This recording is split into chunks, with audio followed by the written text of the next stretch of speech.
again to another exciting episode of Disney Compendium. The year 2000, coming to you from the future. I am your host, as always, JJ. And over there, my good buddy, my good pal, the Donald Duck to my Mickey Mouse, Well, Nick. Are you JJ, there? yes, Yeah. JJ. In the year 2000, we remade Fantasia. Oh boy. Yeah. Disney's Blues Brothers 2000. It's okay. This movie has an interesting release schedule for it too. Technically, it came out in 1999. Limited engagement thing. Yeah, it ran in 5 cities Mm-hmm. as a concert feature with the actual band or the. It's rude calling a orchestra a band. Yeah. John Williams and the Boston Band. Yeah. But actually, the band Boston. Yeah, the band. Yeah. So you said this movie gave you more than a feeling. So yeah, it ran with the orchestra for 5 showings, and then it opened in IMAX for 4 months. Oh wow! And then finally opened worldwide in the summer of 2000. This is Fantasia 2000. We only vaguely said that. This is Techno Team 2000. Techno Team 2000. Yep. Ready to go. Yeah. So the original release is kind of like maybe how Walt would have envisioned it, I'm sure. Well, the original release is really kind of what the original release of the original Fantasia was kind of with this rolling city tour with maybe not with an orchestra necessarily, but the sort of touring component with the, in some theaters needed to have the Fantasound system installed for Fantasia. Right. I was going to say without going to the toilet for the really expensive sound system. Yeah. The IMAX part was interesting because no feature-length animated film had been an IMAX movie at that point. So no, I think you're right. Yeah. So it opened up in 75 IMAX screens on New Year's and ran through April. Did you see this in IMAX? What was that? Did you see this in IMAX? No, because that would have involved going all the way to Seattle back then. And where IMAX was it's still like a a premium. I think for the longest time, the only IMAX screen was at the Pacific Science Center. So it's this so it was mostly running documentaries. That's such a great Pacific Science Center. Yeah, it is that's gonna be the most hipstery looking college. And, no, it's a museum, so at least it's okay, whatever. Yeah, but that's where I saw Guardians of the Galaxy 2. Oh. But the first thing I saw in an IMAX was that Michael Jordan movie. I think I saw, I want to say, an Everest documentary at the Pacific Science Center on a school trip. Yep, it's always back in the day it was science and nature. There are 3. There were, especially back then, there was 3. There was science, nature, or there's always the snowboarding, skiing movies that were a big deal. The ones here was you get it, you get this, and then you get a lift ticket also to go. Maximum Rush. They always had crazy names. So basically, the things they put on the demo screens for TVs at Best Buy. Yeah. It's 100% what they were. Yeah. But back then, we didn't. That wasn't It's not like now where you just get the Blu-ray copy of Planet Earth and just live a good life that way. You had to go see a high definition look at the Arctic. You had to go to see an IMAX movie. But We can all thank Christopher Nolan for just absolutely loving everything about IMAX and making IMAX movies desirable. I mean, I would have seen Inception in IMAX. I would. That movie's that was the big deal. Was Dark Knight? Yeah, you're right. They did the yes. They made scenes specifically for IMAX, and as I forget what movie it was. I feel like it was a Will Smith movie where, like, I Am Legend. You would go see I Am Legend, and you would also get the opening bank heist scene as a preview for Dark Knight. Would it be I Am Legend or would it be I, Robot? Listen, I don't remember, and I don't care enough to look it up. So, welcome to Will Smith. Yeah, but none of that has anything to do with Fantasia 2000. Nope. A movie that had been knocking around the halls of Disney since the 40s, and when this movie was originally when they originally finally decided we're gonna finally do that sequel to Fantasia. It was originally called Fantasia Continued. Mm-hmm. That was its 1997 title. Then they rebranded it Fantasia 1999, but they saw it wasn't going to come out in 1999. So then they got Fantasia 2000. Better title than Fantasia 1999. I feel like I still think it's a bad idea to still date a movie. Yes, you're like, oh, Fantasia Continued is a bad title. Fantasia 1999 at least makes it sound like Space 1999. You know? Fantasia 1999 sounds like a direct-to-video movie that I totally would have watched. Yeah, some sort of weird like sci-fi sword and sorcery movie that's about 1977. That's like Harryhausen style special effects. It's starring. It's Kroll. yeah, or Zardoz. Yeah, Zardoz. So it's been a thing that's been knocking around for a substantial amount of time. Obviously, the original plan for Fantasia, as we've talked about when we talked about it the first time around, was to make a sort of a evergreen movie, sort of like Disneyland, where it was never really finished. You would just take out a section and put in another section, keep animating things. Eventually, as they were working on a Fantasia movie again in the 80s, the concept eventually turned into they just ended up doing Mickey's Christmas Carol. Like that was really just sort of like the direction they were heading. So maybe explains why that's why we love that movie so much. Yeah.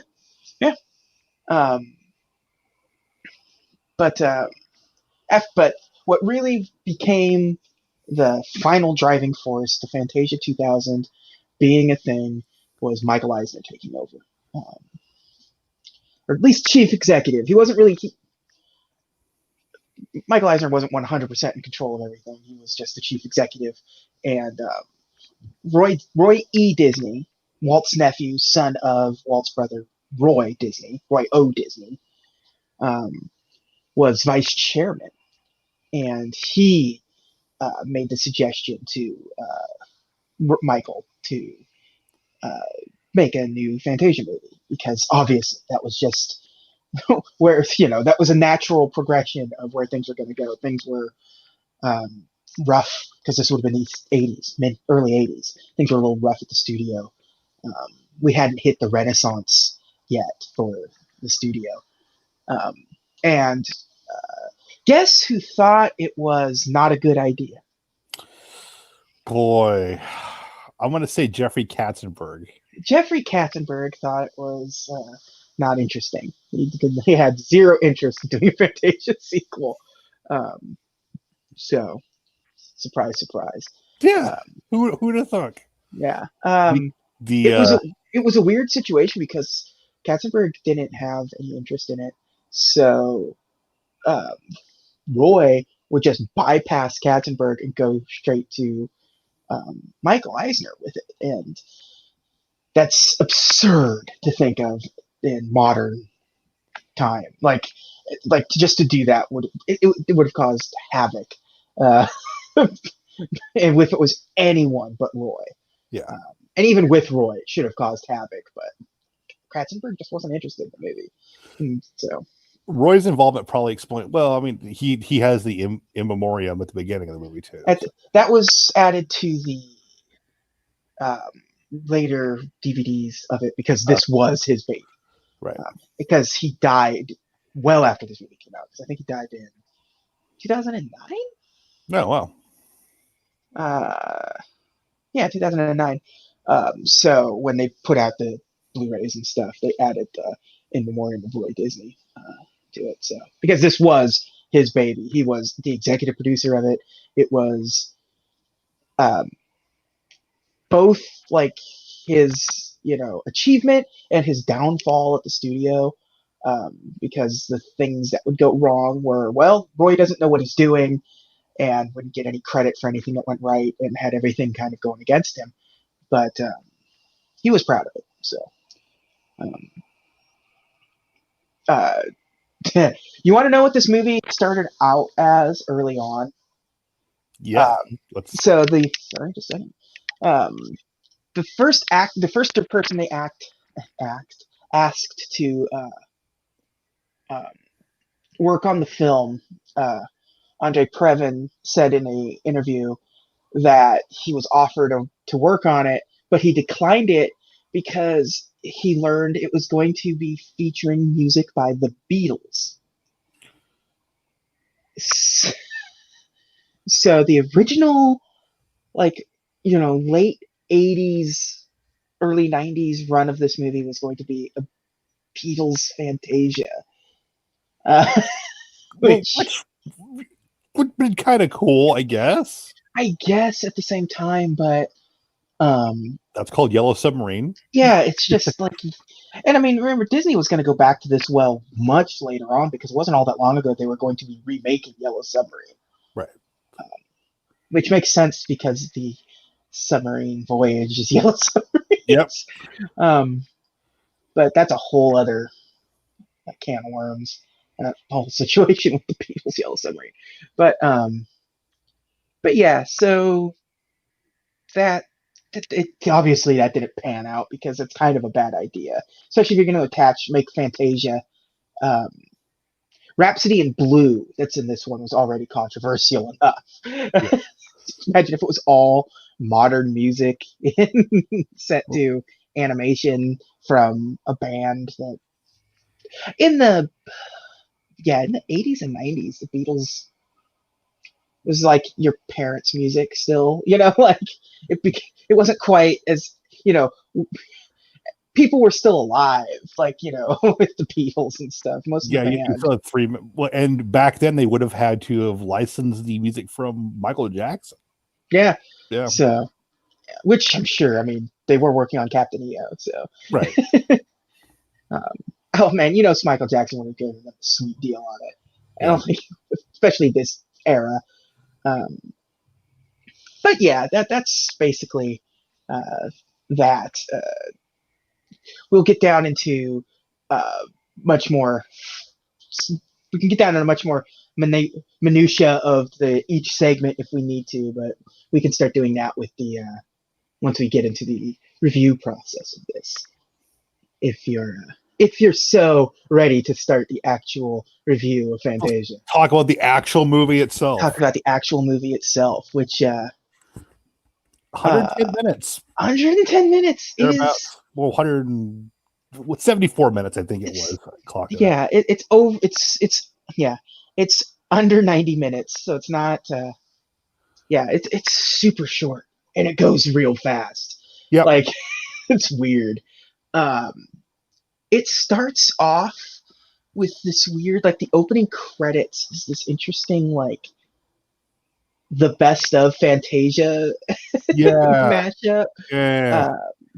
That slowly like has everyone taking their seats and everything, and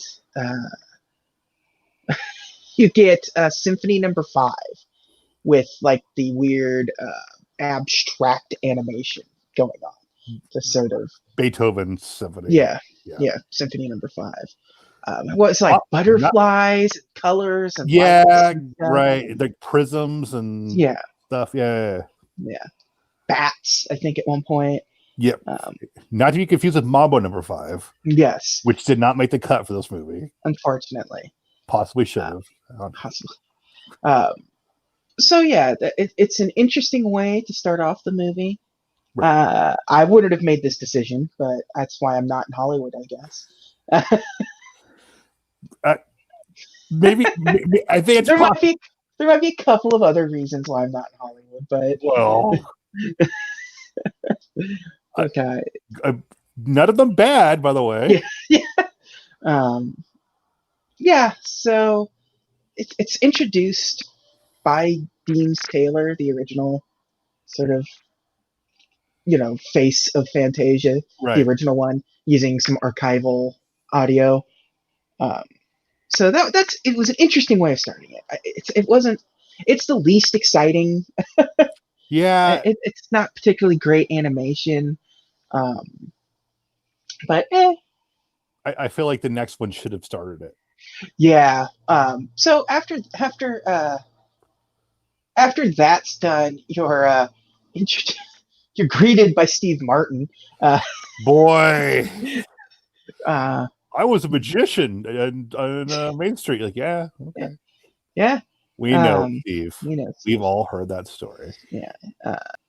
Steve Martin doing only have Steve Martin. I was trying to think of it, like, because some of the, like, it's so weird because, like, with the exception of a couple of people, like, nobody involved in this really has much of an association with Disney directly at this time frame. Like, well, maybe he was under contact. Wasn't he like doing like the Father Bride movies for Touchstone? Maybe must have been still at this point. Yeah, I think that's about right. Yeah. So yeah, you have, and who knows what's going on at like Miramax and everything going on at this time. So it's just weird. It's just like this movie is loaded with famous people introducing the songs, and it's wild. Like, yeah, here's Steve Martin saying, hey there, I'm Steve Martin.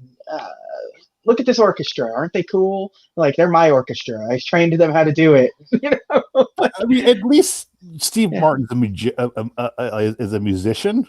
Yeah. He's an accomplished banjo player, but I mean, still, he's a musician. I don't think anyone knew that in 1999, 2000 about Steve Martin to the extent, because, like, yes, King Tut was a huge success, but like, I don't think anyone really saw him. They still saw him as Funny Man Steve Martin. Now it's like, no, he's more bluesgrass musician than he is Funny Man Steve Martin. 40-year-old grandpa now. Yeah. And that's when you get introduced to, who is the other, one of the other musicians explaining Pines of Rome. Yeah. This wasn't, it's the conductor of the orchestra. It wasn't Isaac Perlman, was it? No. He was. No. It was, it was Perlman. It was Perlman. Yeah. I was like, because his haircut's very distinctive. Yeah.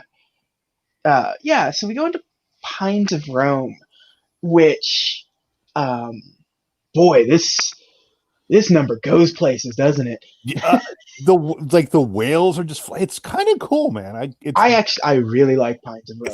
It's like a sweet tech demo. It is. It really is like a screensaver times 1,000. It's like the Flying Toasters times in HD. Like, yes, it is. But like, and the whales have an interesting texture to them.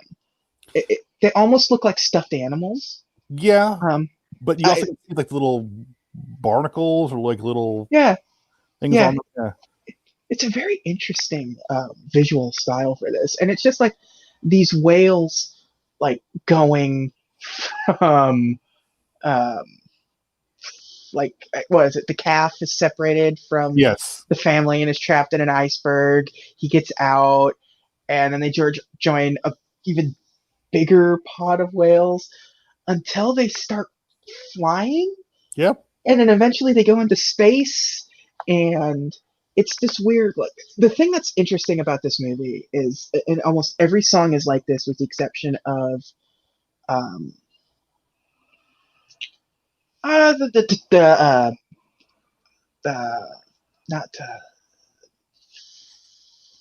the Tin Toys one, the Steadfast Tin Soldier, the Piano Concerto No. 2. Like that's the only one that really seems like it matches the tone and point of the music. Yeah. Because everything else, and I guess Rhapsody in Blue, but I don't count The Sorcerer's Apprentice because they just straight up they remastered it for this, but apparently it looked terrible on IMAX. But it's funny that this is like an early like remastering of a Disney scene. So when those whales started flying, JJ, you were like, the windfish woke up. The island is appearing. I played all of the magical instruments that I found scattered amongst various caves. Yep. And they ascended to the heavens. Also, I shoplifted a shovel. Yeah. Steve Martin's name was changed to Thief throughout the rest of the production. Somebody should warn him not to go back into that shop. Yeah. So obviously, Caps, the Disney computer animated thing, was used heavily in this. Apparently, like, it was the resources were so tied up in this that it did delay production of Tarzan a little bit. So they should have made this twice as long. Is what you're saying? Yes. The worst movie of all time, Disney movie of all time, Tarzan, was delayed because of the use of... According to our list, the worst Disney film ever made. Yeah, if it's 2 for 2 on terms of being on the bottom of the list. So it's only science, really. We're the official voice of Disney. We're going to get lab coats eventually. Yes. I actually have a lab coat. Remember, I am. Well, you're actually a chemist. It has a lab coat. It's got my name on it and everything. I'm an official science man. I work at a help desk, so I don't think I'm going to get one. You're gonna get one of those plastic badges that you can staple to a work shirt and call it a lab coat. What are you a punch down tool in this show? I don't know. And it's also the animation that they used in this is the same animation used to make the Stampede in The Lion King. So beautifully animated, really gorgeous, really absolutely cool. Gorgeous. Maybe the highlight piece of the whole thing. Yeah. It's not my favorite of them all, but like I think it's the most interesting of everything on here. I feel like if you're trying to get people's attention, I would show them that one. Like, this is what this movie is going to be like. Like, oh, okay, yeah. Next up, you're greeted by Quincy Jones. Quincy Jones. Interesting thing about this movie is that none of the characters really introduce themselves. Like Quincy Jones just shows up, and if you're not like, I think you have to be a little more knowledgeable about some things to see Quincy Jones and recognize Quincy Jones. I mean, if you've seen We Are the World, I guess. Yeah, like like we know who Quincy Jones is. Yeah, he's Rashida Jones' dad. Yeah. But anyways, here he is to introduce to us to Rhapsody in Blue by George Gershwin, the only Fantasia song to be American produced. And I like it. It's good. It doesn't feel like a Fantasia segment in any way, shape, or form. It feels like it's a companion piece to, like, it's too good for like Melody Time or one of those other ones. Like because it feels like it's in that tone. It's like Make Mine Music and Melody Time and stuff.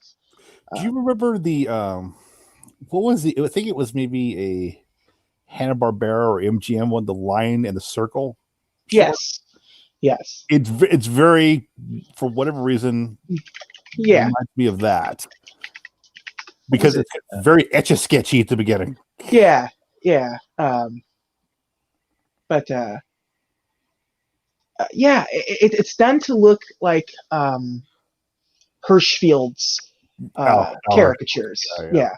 Al Hirschfield's caricatures. And they nailed it, that look. Yep. Boy, there are some scenes where it straight up looks like an Al Hirschfield caricature. For people who don't know, you have most certainly seen an Al Hirschfield caricature because it's been in like every magazine ever. The New Yorker is one. You'll see his work. Yeah. I'm trying to think. There was something else like he drew a lot of posters. Yep. Movie posters and stuff, and then stuff inspired him and stuff. Like, yeah, they've really nailed his style. Lots of angles in his art. Lots of angles and like curls. Yeah. Like, yeah. This is a song. The song was made in the 1920s, and so this sequence is like city living, society living in the 1920s during like Depression era stuff. Yep. And you sort of follow 4 characters around as they all wish for better things for their life, basically. No dialogue, obviously. Nope. But it's like you've got the construction worker who wants to be a drummer. The out of work guy. The out of work schlubby guy. Can't even afford a cup of coffee. Can't even get an apple. And I don't know why that cop was harassing that man. Yeah. He was putting the apple back. The cop comes in and he's getting ready to beat him with his billy club and then steals the apple himself. Real condemnation of cops in this particular sequence. The henpecked husband, I guess. Yeah. High society husband who just wants to let loose and have a good time. Yeah. But his uptight wife and with pampered dog won't let him. And I always forget the fourth one is the little girl. The little girl. The little girl who just wants to play, I guess. Like you know, so funny? Yeah. The song Rhapsody in Blue before this came out, be like, oh, the Delta Airlines song. Yep. Yeah. I'm trying to think of like because it is something like you recognize the song outside. It doesn't invoke. Outside. It doesn't invoke the image of New York. It doesn't. It does not. It's I don't know. It's a good segment, but it's a bad Fantasia segment. I like this. I like this a lot. I like this short a lot. On its own would have been great. Yeah. Yeah. Or if this were like anything else, if this was like a modern version of those package features we talked about in the 40s that were all relatively terrible, but even the terrible ones had good segments. This would be a good segment in one of those terrible package features. Right. But it just, in terms of Fantasia, it doesn't feel right. No. I like it. Like I said, I like it a lot. It's got some really good visuals. I like the henpecked husband stuff, like him dancing with the grinder monkey. Yeah. That's a really fun sequence. But and the construction guy smashing his walnuts on the construction site in a very dangerous way. He is not looking out for himself on this construction site.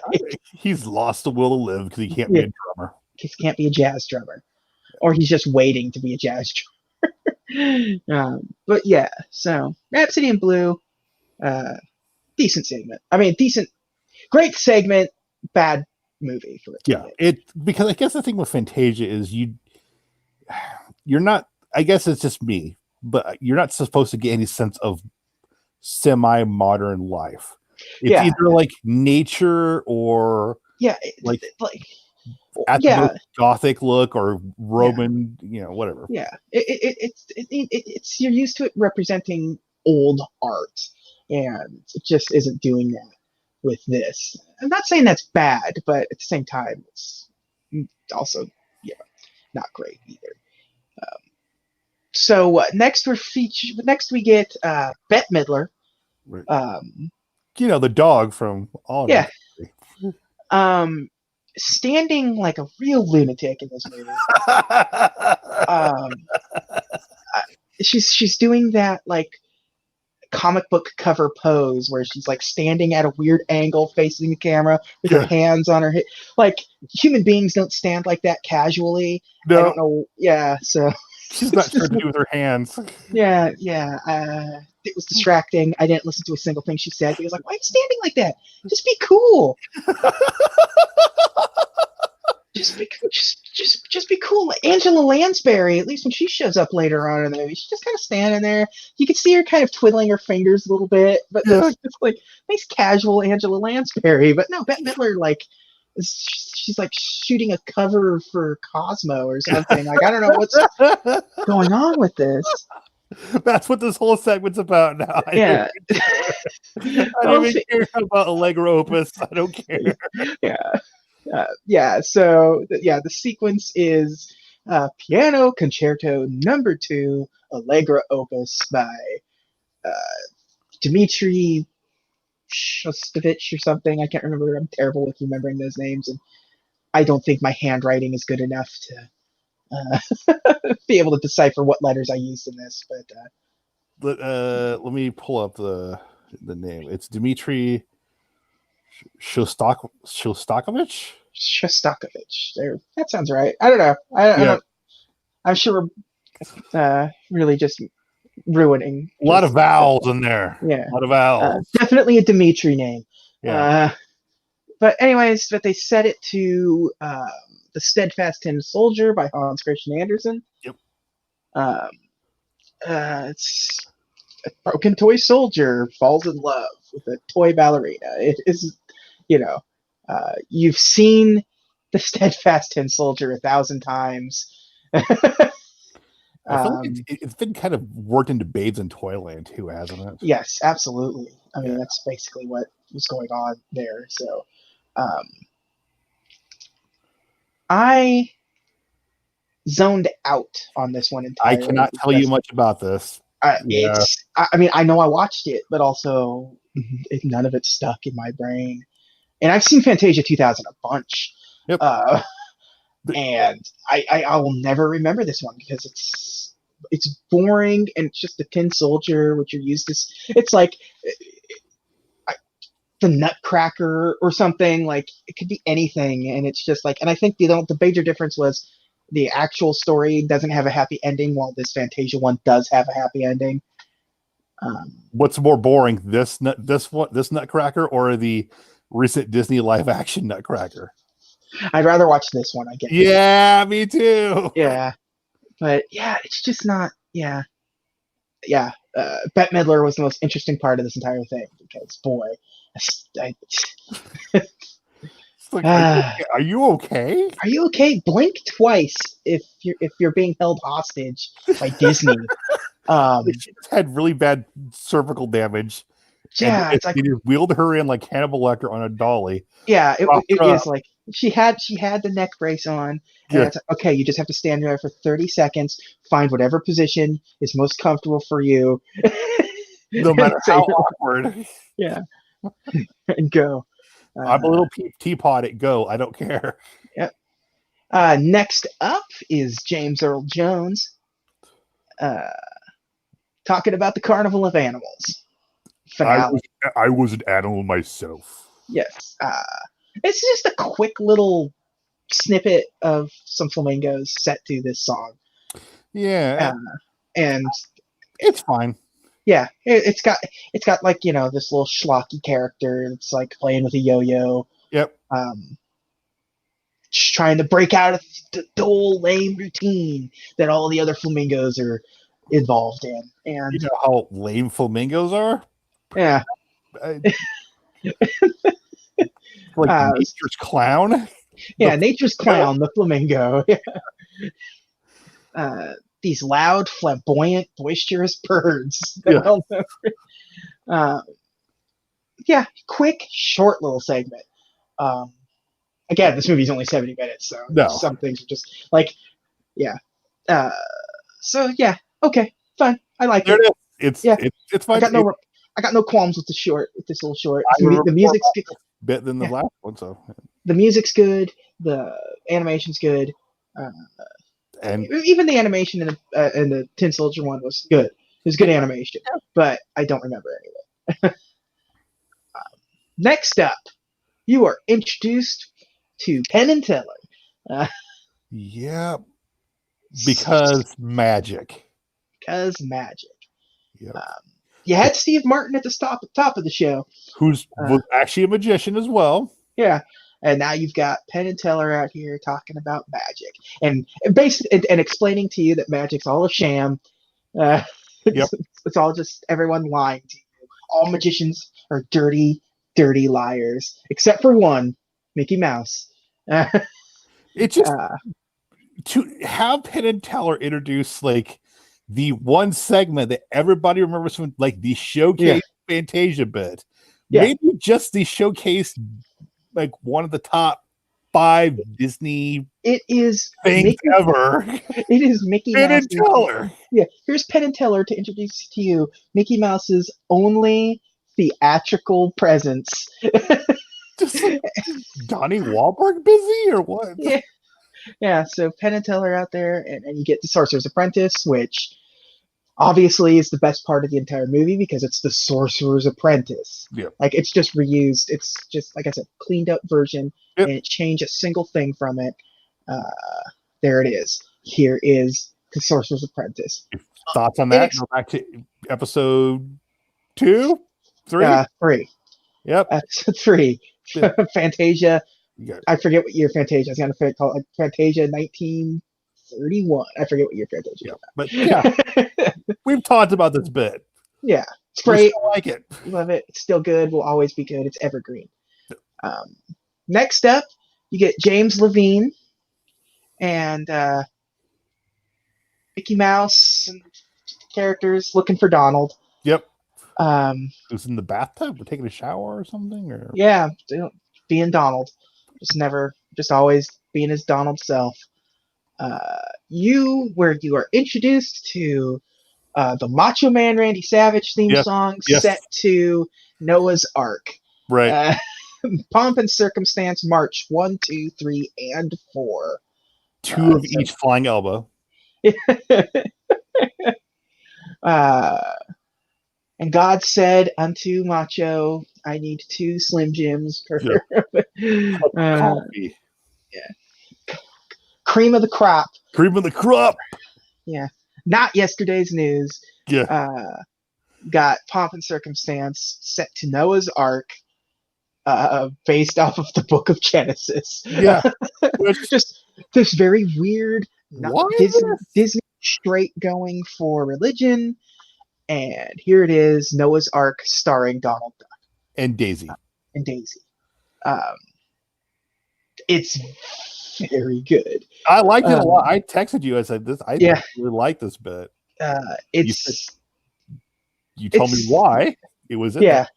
It exists because Michael Eisner went to his son's graduation and thought, people like these graduations. So wait, you're stealing my Eisner impression.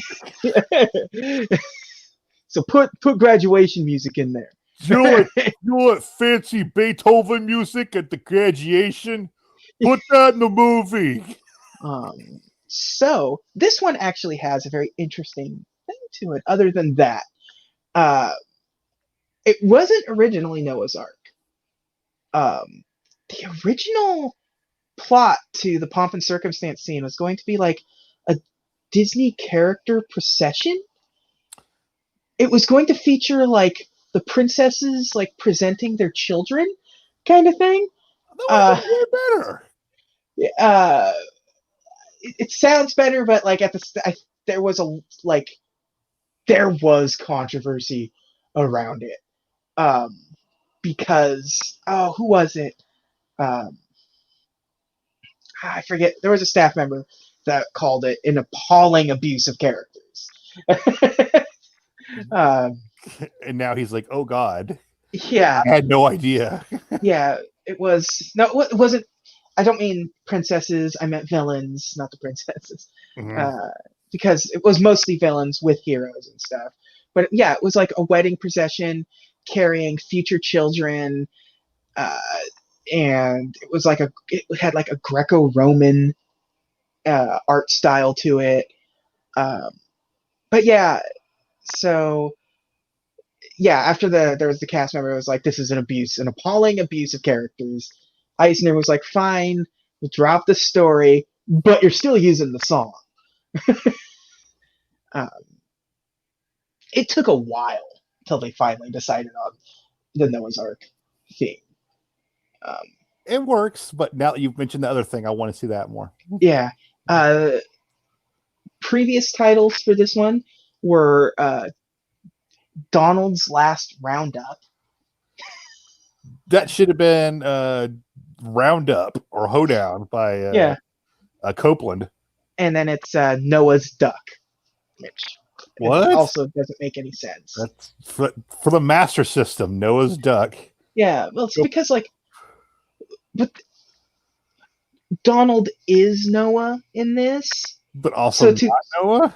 Yeah, so to say so you're also saying that Noah exists and Donald belongs to Noah is what Noah's Duck is implying with this, because it's called Noah's Ark because it's the ark that Noah built. So unless Donald is just supposed to personally carry all of these animals himself, then okay.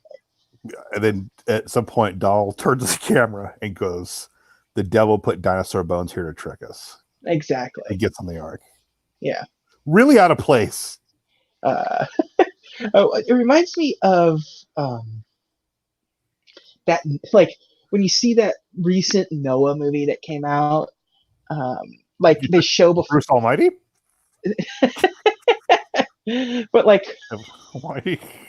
No. But like, I liked it because it showed like, it's a bad movie, but it shows like before the thing, and it's got like these weird like dragon hybrids and stuff in it before the. Yeah, it's always fun, but no, they don't get anything fun with this. It's just Noah's Ark set to Pomp and Circumstance, which Pomp and Circumstance doesn't fit the imagery very well. No, I mean, the procession part does. Yeah, the animals are very slowly going up the ark, and the music kicks in. But yeah, it's like I don't know. Yeah, it's like they feel so, and it was sort of the problem that a lot of people were like when they were saying, no, but Pomp and Circumstance has to be in it, because the song isn't like in musical circles isn't exactly like this super well respected song or something. It's the graduation song or the Macho Man song or the Macho Man Randy Savage theme. So like they're like this isn't gonna work, and like these visuals don't line, because like there was so much thought, and like you had Stokowski and Walt like working together, trying to figure out like shooting down things like, no, that's not what the song's about and stuff, and it doesn't really feel like any of that happened here. No screaming whatsoever, which is to its detriment, because most of these songs don't feel like, they even say it in the movie with the opening one with the whales. Like, but the Walt Disney animators thought of something completely different. So, like most people, when they hear the Pines of Rome, they have these, imagery of, trees and stuff, but nope, not the Disney folks. Here's what they got. Flying space whales. We're putting it on them. Yeah.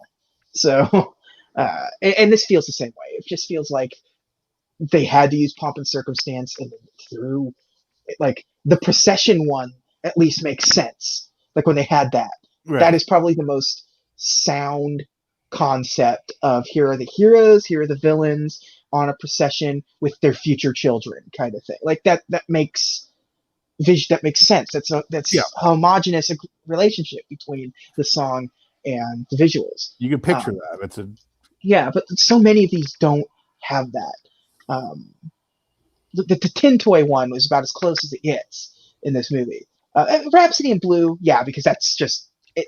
the visuals match when the song came out. Right. I mean, so of course they line up. Depression kind era of unfair. America. Yeah. Yeah. And that's kind of unfair. But yeah, it's fine. I like it. It's probably the most exciting cartoon of the bunch. Yeah.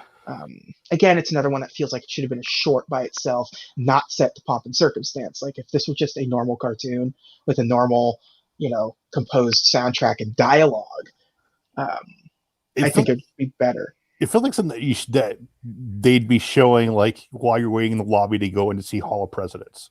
Yeah. Or Great Mr. Lincoln, sorry. Yeah. Yeah. So yeah, it's good. It's fine.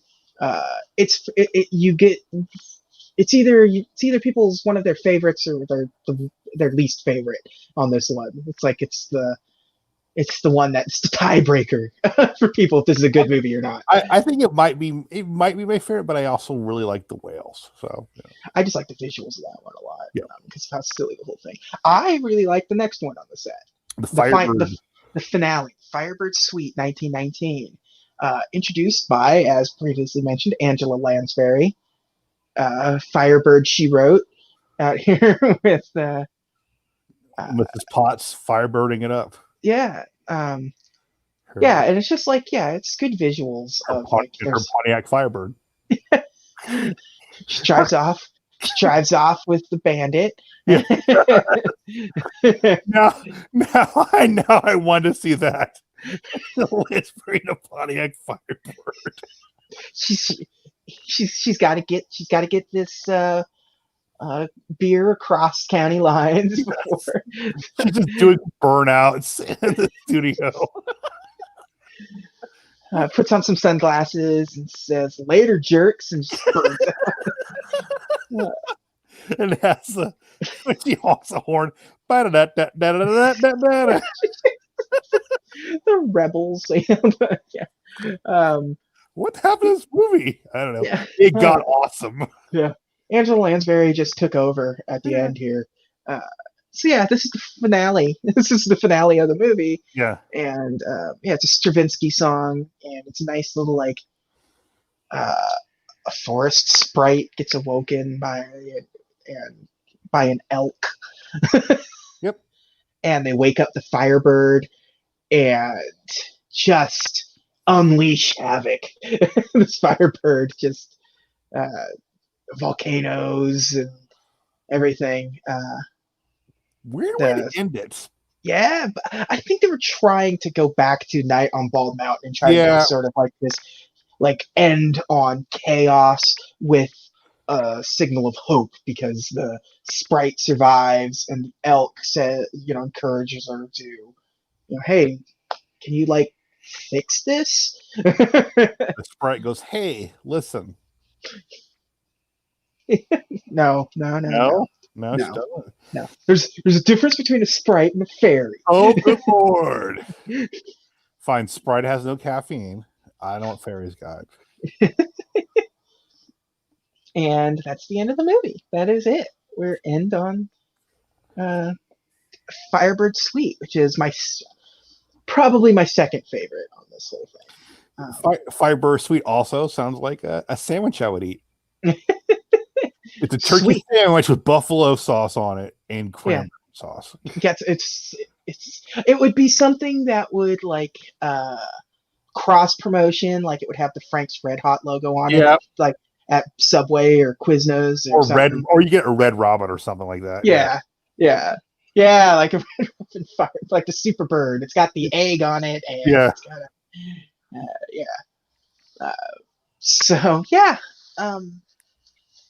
there's not much, with the exception of like Pomp and Circumstance that we talked about, and that's pretty much it. Pomp and Circumstance is the only one that has any like real production issues that goes with it. Aside from the delay itself. Yeah. The Firebird one, I think they just ended up like settling on Firebird because I think they wanted to use like Symphony No. 9 or Hallelujah. but that was it. They ended up doing Firebird Suite because I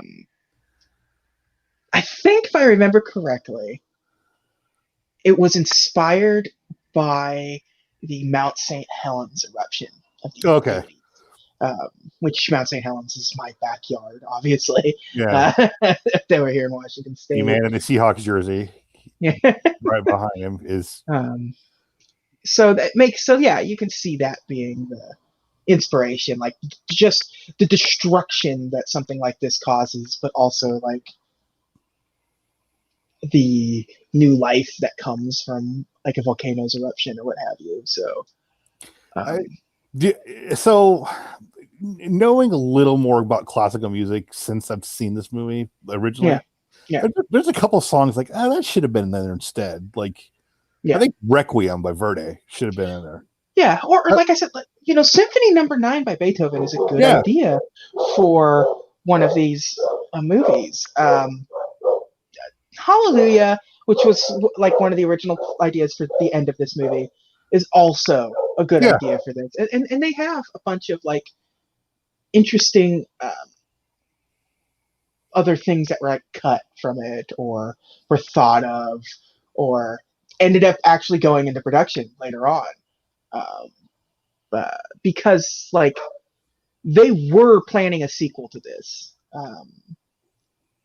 Fantasia, I think it was in 2006.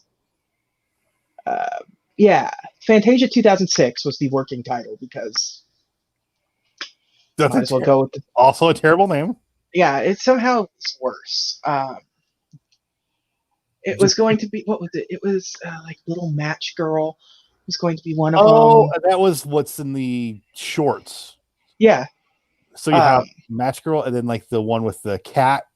Yes, and all of these ones that were going to be in Fantasia 2006 end up coming out in different ways later on. Like, because Fantasia 2006 technically exists. It's just the movie itself never came out, but all the shorts did. I'm going to say a word, and I don't need you to make the wrestling reference that is going to naturally come with this. Okay. Because on this DVD or the Blu-ray DVD of Fantasia 2000, it has the short that Walt was actually working on during and after the original Fantasia came out with Salvador Dali called Destino. And I know you want to, don't do something. But that actually got made and it exists and is on it's on the Blu-ray of Fantasia 2000. So because Roy Disney found it while working on Fantasia 2000, so it's pretty cool that it exists. You're no fun, sir. Okay, you can just go for your Destino. So yeah, Little Match Girl ended up. It's on that. It's on that Disney Pixar shorts thing. Yeah, it's that. And there was one by one came out with the Lion King sequel, I think, and Lorenzo ended up just being a short film later on. All of them exist. They all came out. They're out there. Yeah, they're out there. The Fantasia 2006 exists. There's no official Fantasia sequel, and for obvious reasons that we'll get to in a couple of seconds here. But most of the chaos that went into the development of this was just that the higher ups didn't care. Like Roy Disney was not thought of particularly well within the company. It was, he's only got a job because he's, his last name. Yeah, he's Walt's idiot nephew. He doesn't have the same artistic spark that him, like even his dad, who was the money man behind Disney, didn't have anything. But like Roy respected animation more than anyone of the higher ups did. Yep. That's why he was sort of put in charge of the animators. But any excuse to shut him up, to make him happy, to get him out, to just placate the man, Well, I mean, you think about like that's the foundation of Disney is animation.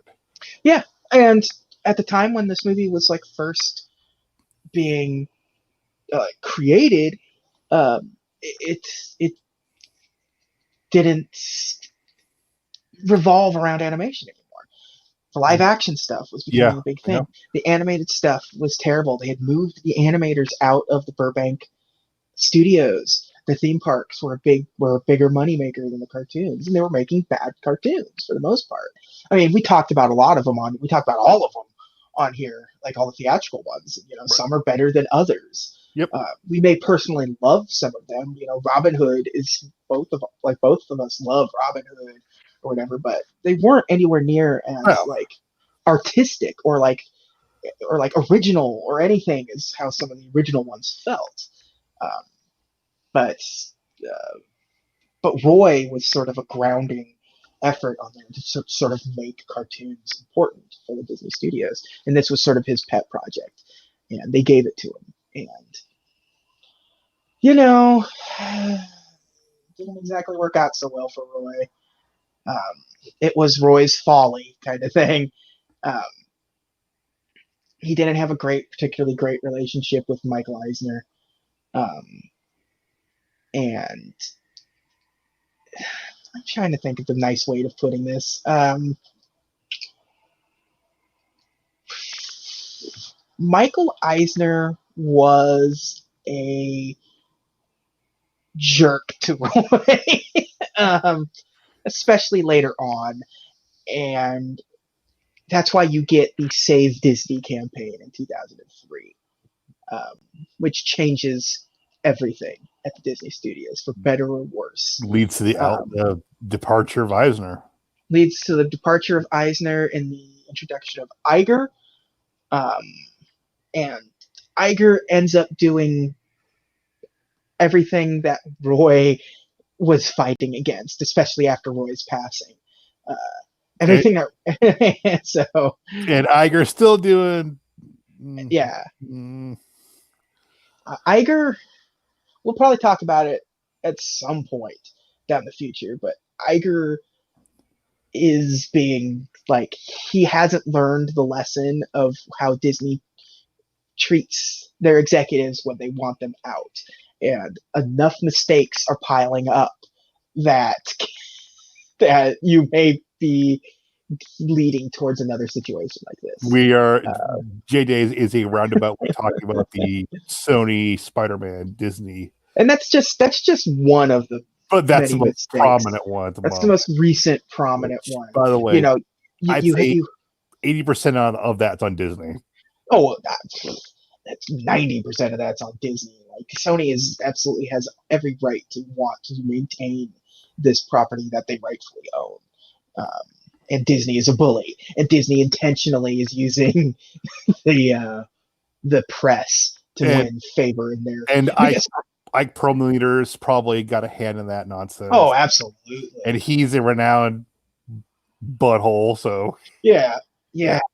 Probably the biggest. But so, you know, on top of that, you have theme park attendance is down. They spent, countless millions of dollars on the Star Wars expansion that is just doing moderately okay. They're spending millions of dollars on the Marvel expansion that heavily revolves around a character they don't have anymore. Which is amazing. Yeah, it's like more spectacular. Because like there's going to be 2 rides there, and one of them is like, I forget what it is. It's like WEB, W-E-B, and it's an acronym, and it's like the Avengers West Coast Campus, and it's like Spider-Man themed, and all the artwork shows Spider-Man swinging around, and it's a Spider-Man ride, and it's just like, well, good job. Yeah, you did this. You did this. There's still time to fix it, I guess. Theoretically, but Disney doesn't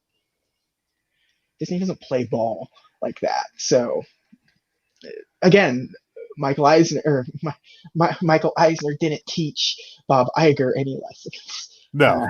And Disney Plus is Iger's baby. Disney Plus needs to be a massive success at the gate, which it will be. Sure. But will it be the big, huge success that they're all expecting it? Because you know how this stuff happens. It's like we're all talking about it. We're all saying we're going to get it, but it is only like $7 a month, and they're spending millions and millions and millions of dollars on original content for it. So how many And people? How many people have to sign up for it in order and for they, it to be considered worthy investment? So, and they felt like they had to package Hulu and ESPN Plus, ESPN Plus into the whole thing or too. Like, they just feel like, no, oh, this is our gift. You like, no. yeah, What are you worried about? trying to sell 3-year subscriptions to Disney Plus is a brazen thing of locking people in. You're signing a contract. Even I didn't sign up for the 3-year My subscription. sister was at D23 and 100% did it because Like, I wouldn't. they're offering Like, $80 a month, $80 off, I think. yeah, it's like I wouldn't. That's brazen. It's just them. I think they don't think it's going to be. It's going to be like the WWE network, where it's going to be a success, but it's going to take a long time to build up the fan base that you actually are expecting. Yeah, Um, and you can't make a single folly.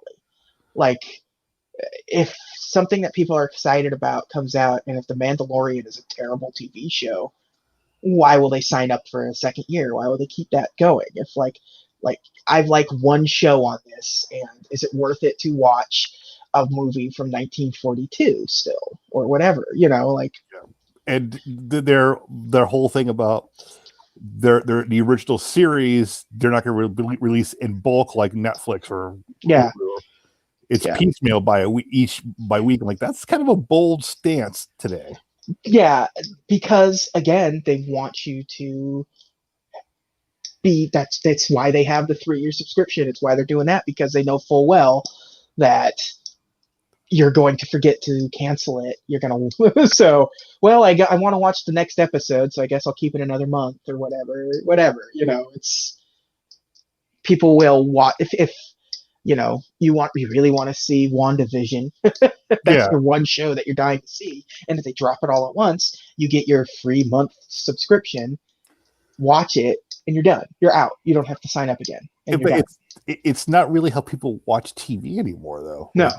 You think about like recently, Game of Thrones was probably the last big one. Just like, you gotta wait. And it's probably the last time people will be that way with TV, unless Disney somehow. I think Disney will. Year 2 will probably switch things up. Because Disney will do course correction if they need to, if they feel like they have to. But if their bottom line's taking if they're not getting the subscription numbers that they desperately need, they will change something. Right. And that might be a thing that they change. It's there will be people that game the system, because then of course they're going to do the free trial. We've both done it, where it's like, well, I really want to watch WrestleMania, so pull out a new password, new email address, sign up for a month and watch WrestleMania and not pay a dime, and then cancel it and be done with it. Watch the Royal Rumble. Yeah. I don't want to give Vince McMahon any money. Yeah.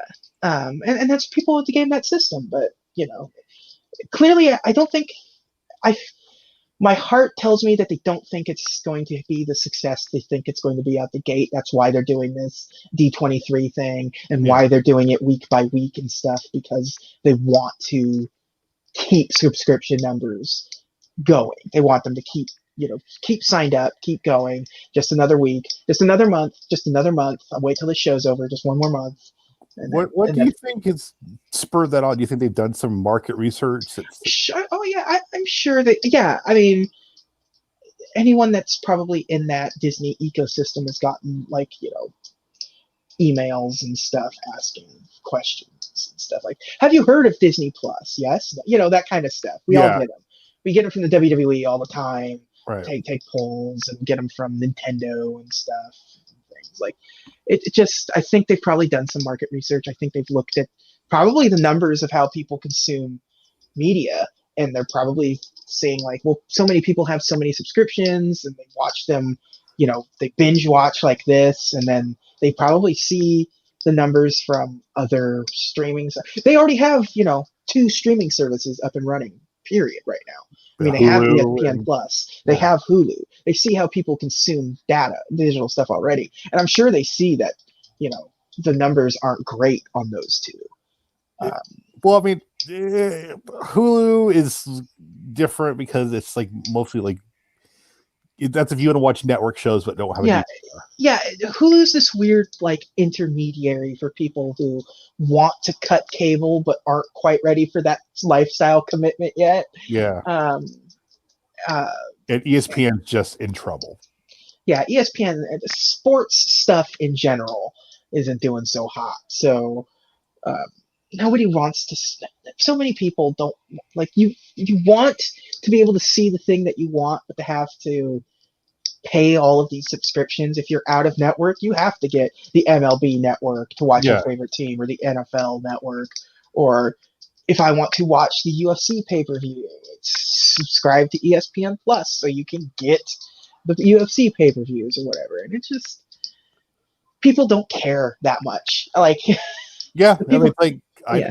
or you got to use a VPN. And Yeah. now you're using a workaround, and also it's another streaming service you have to pay for now. Yeah, And I mean, at some point, it's the cost of cable in people's minds. So yeah, we finished up on Fantasia so quickly that I mean, it's just a natural progression because it's just a natural progression of this talk because, like we said, that this was Roy Disney. Roy Disney's not with us anymore. He died in 2009, and that sort of has left Disney with that hole. There isn't the kind of person that is willing to rally stockholders and fans behind them within the Disney company anymore. You have the one daughter like livid about working conditions at Disneyland. Yeah, she's also the one in favor of taxing people who are wealthier. Yeah. Very left-leaning. Walt's daughters, right? Yes. Yeah. So, like, she doesn't seem particularly interested in studio stuff. And it's a lost cause at this point. The Disney studio is too big. If Roy Disney were still around, or Disney was still within the studio establishment, you probably could do something to turn around. Roy wanted to sell off ESPN and ABC. Like through outing Eisner, he assumed he could refocus the studio and selling off or spinning off even unnecessary operational things that they've taken on in recent years. Obviously, that never happened. Iger is thirsty for anything that he can scoop up. So I mean, what is Disney Studio now? Though you think about it, because that's Marvel and Lucasfilm and Fox. That's right. I forgot that Fox and they have their own network now. ABC and Disney Channel and ESPN. It's a thing where it's okay to be excited that hey, Disney got this thing. But it's also okay to be like, it is. I don't know if I want this one entity owning all these things. Yeah, I mean, like Disney now gets to control their message 100%. They own ABC. That's one of the major news networks. They own sports with ESPN. They own Fox. They own movies. They have by Freeform still. Yeah, and I'm the Disney guy. So obviously things that when Disney does stuff, I hear from it. People talk to me about it. Yeah. And I always have to say, I don't take it out on the artists. The people out here, the people on the Disney studios, they're just making their movies. Sometimes Disney pokes their nose in too much. You can't, and you're not going to be able to stop that. That sucks. But like, I hate the business Disney. I hate the sort of the CEO level of Disney. Like it's very bad. But I love their art, their output, the theme parks, the movies, things like that. So I think you get a rep for being a Disney apologist, and I don't think I've ever got that impression. JJ calls Disney on their crap whenever shady stuff. I think it's because I think that it's just assumed apologist as opposed to if you talk to me about it, I will tell you that Disney as a business is garbo. You can love something and still see its faults. Oh yeah. And acknowledge. I do not like Michael Iger. Wow, just combine God, Michael Ironside. Yeah, he's all right. Yeah, and then no, Michael Ironside owns Disney now. I mean, like Iger, and then especially Perlmutter. Oh, yeah, like who's Perlmutter and his associations. Yeah, the grievances to be had on that is not a conversation for this particular show. No. Ever. No. But yeah, we love Marvel, but boy, if they could ditch him, we'd be gravy. But it's not going to happen anytime soon. Bring back Joe Quesadilla. Yeah. But I guess we can go back to Fantasia 2000 a little bit. Premiered December 17th, 1999 at Carnegie Hall. Oh, that makes sense. Yeah, it was a 5-city concert tour. They played the animation while Levine and the Philharmonia Orchestra performed the music, and it was like auto-cued, so they made sure that the music was lined up with the movie. It's very interesting, like the way they pulled it off back then. But yeah, it was. They also did it at Royal Albert Hall, Paris, Tokyo, and Pasadena. So one of these things is not like the other. Yeah. New York City, London, Tokyo, Paris, Pasadena, California. Yeah. And then IMAX in January 1st opened up. So very, very interesting release schedule, and it eventually opened up in the summer of 2000 nationwide. It's let's see, what was the first one? They did like the first box set, like Fantasia 2000 was released in 2000 on DVD, which is as it should have been. That's when movies were starting to really limit their time from movies. There was a box set that had like both of them and like a bonus disc with some of the unreleased stuff. Was there a laser disc? Not of 2000. No. Okay. No, Laserdisc is already gone and dead. Laserdisc is already gone by then. There's definitely a Laserdisc of the original Fantasia. Which you know. I don't have the Laserdisc. I only own one Laserdisc. And you would have, I doubt you have any idea which Laserdisc I own. Wait, you only own one Laserdisc movie? One Laserdisc movie, period. Do you want to play the game of what Laserdisc movie I own? Because I've got it right here with my vinyl records, and I can show you which I'm sure you've sent it to me before. I'm going to go on a limb and say it's Buckaroo Banzai. It is not Buckaroo Banzai. It is a signed copy of John Woo's The Killer. Oh. It's a very rare copy of a picture of Sean Connery signed by Roger Moore. Yeah. Because I love John Woo, and I just happened to see it at Half Price Books one day, and it was signed, and I was like, yes, I'm going to buy this Criterion edition The Killer signed by John Woo. I mean, it looks cool. Yeah, hell yeah. This was, I remember the first time I saw this movie, actually, besides, DVD, it was like an early Netflix edition. Yeah, this was one of those like Disney tested out these streaming waters, which is very interesting because they do not have either of these movies on any digitally. You can't get them on Vudu. No. And they were released before they were doing digital copies of stuff. So so it's crazy how I somehow saw it without owning a copy. Yeah. I had to share my copy with Nick. I gave him the DVD of Fantasia 2000. Wink. Technically, it's true. Yeah. You watched my DVD copy of Fantasia 2000. He did not distribute it for commercial use. Yeah. and it's been in the vault since 2011. So you can't currently buy it new. You have to get it used. Um, period. Right now, I'm sure that's going to change in November. Yeah. Will it be a day one thing? I don't know. I don't know. I don't know what the day one situation looks like with it, other than the stuff like they haven't really said what the movies are going to be like, what the vault situation looks like, because it seems so absurd for Disney to just snap away the vault, all that revenue. Yeah, just the controlled releases of their movies. What used to be what used to be theaters turned into tapes, turned into DVDs, turned into Blu-rays.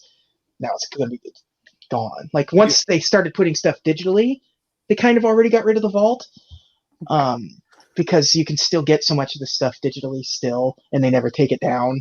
Right. But there are still things that they haven't released digitally. Fantasia inexplicably being one of them.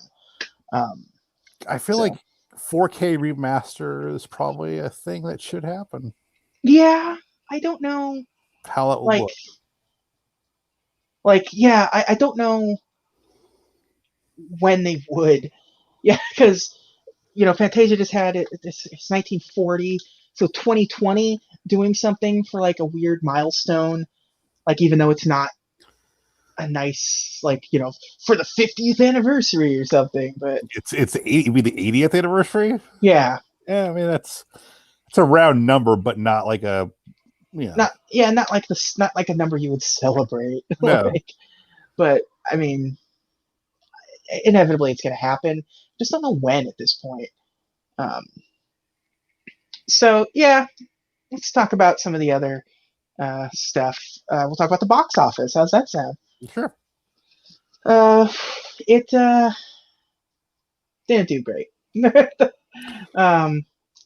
It cost $91 million and made, I think on the high end, $85 million. So it did not make money back. Turns profit. Yeah. Wow. And it wasn't like it was critically panned either. Like it was well loved at the time. I want to say loved. Fantasia 1 was loved. That's why Fantasia 2000 got into production, because they re-released Fantasia and it was a massive success. And they're like, you know what? Yeah, we should do this. We should do Fantasia 2. We should just use Fantasia. You got it, Roy. Now we'll do it. Got it, Roy. Now we'll do it. There's money to be had with the Fantasia name. Let's do it. Oops. I guess there wasn't money to be had with the Fantasia name. Really kind of unclear as to why it failed like it did. Do you hear a lot of marketing for it? Because I don't. No, and because it's just very shortly removed from. It came out in the same year technically as Tarzan, but like. So Tarzan's fault. Got it. So I'm going to blame Tarzan fully. I would. For the failure of Fantasia 2000. For most of society's ills, Tarzan. Phil Collins luckily didn't write a song. Oh, God. Oh, jeez. Could you imagine a segment? No, I don't. 2000? No, I don't. Set to like In the Air Tonight. It's his Joey face standing there, like going, "Hey, Goofy, let's play this song." See studio. You have him leaning up on a piano. Quincy Jones is next to him, looking very upset that he's in the same room as Phil Collins. And Phil Collins is trying to convince one of the conductors to, one of the band people to give him like the drumsticks so he can do the In the Air Tonight sequence and everything. It's just everyone hates it, and the movie ends that way. It's just Clarabelle the cow comes out to land a confusion. Yeah. It's just, I don't know. There's kind of no reason other than people just didn't want to see it, I guess. It is Fantasia. I mean, it's Fantasia 2000. It's not Fantasia, and it has a segment from Fantasia in it. But if I'm going to watch Fantasia, I can just watch Fantasia. Yeah. which is a better movie. Yeah, Spoiler, yeah, better movie. Better movie. But like, this isn't a bad movie, but I just think No. people by default don't want to go to just sort of these kinds of sequels. It's one thing when it's like a franchise sequel. It's another thing entirely when it's just, you know, so decades later, here's a new one done up vaguely the same. But Like, I don't like the celebrity introductions. I don't like the presentation of this movie. And I like this, yeah. You're also asking people in the year 2000 to sit through a concert movie. Yeah.